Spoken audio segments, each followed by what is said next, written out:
Well, Hipkins says that one of his first priorities will be a reshuffle of the ruling Labor Party's cabinet. He says he wants a speedy and seamless transition of power, but there's expected to be some tough negotiations with some members of the Labor Party's large Indigenous Maori caucus, who want to improve their position in the government's inner circle and also have a greater say in future government policies. The reshuffle could be announced as soon as next week, and Hipkins has also signalled that there's going to be some changes in government policies. The Prime Minister says that he understands that people are hurting because of the cost of living crisis, and he's going to adopt what he calls a back to basics approach, which could see the ditching of some non-essential policies, such as a controversial merger of state radio and television services.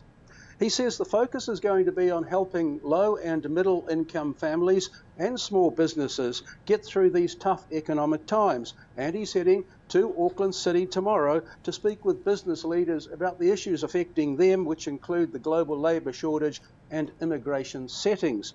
Of course, the other major priority will be to start preparing for the next general election, which is only 8 months away in October.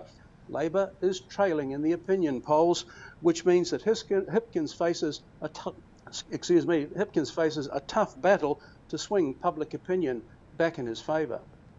Oh, when you talked about his immediate priorities, now he's known for his competence in tackling COVID-19. Now tell us more about his role as the former COVID minister. Yeah, Hipkins is known around Parliament as Mr. Fix-It because of all the challenging roles that he's had in the Labor government, which include Education Minister, Police Minister, and of course COVID Response Minister.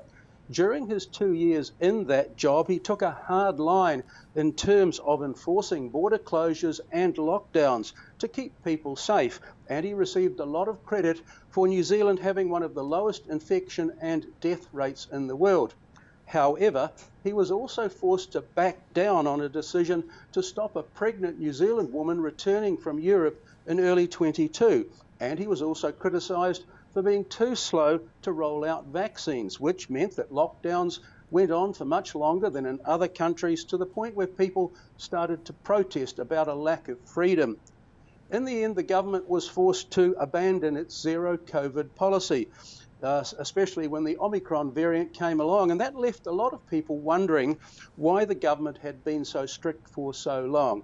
But in the final analysis, I think Hipkins will be seen as a sensible, likeable and tough politician.